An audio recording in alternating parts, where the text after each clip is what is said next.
Dalle Alpi ai grandi fiumi, l'oro blu non manca di certo in un nord-est dove le acque potabili sono una risorsa ancora in buona salute.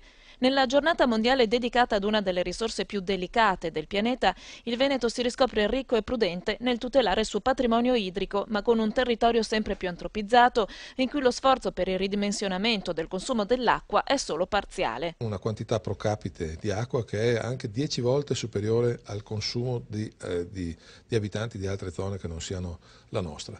Questo a indicare il fatto che effettivamente si può, volendo, si può tranquillamente ridurre il consumo dell'acqua potabile e dell'acqua buona. Questa è un'esigenza anche perché di acqua buona ce ne sarà sempre meno in futuro. Nella nostra regione l'acqua è una risorsa controllatissima. Ogni anno vengono svolti circa 2000 campionamenti e circa 120.000 analisi sui corsi d'acqua della regione utilizzando una rete di 270 stazioni.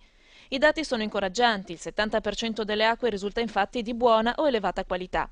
Anche l'acqua che esce dai nostri rubinetti non ha nulla da invidiare a quella in bottiglia, rimangono purtroppo zone di importante inquinamento, come il bacino del Gorzone o le fasce terminali di Brenta o Bacchiglione.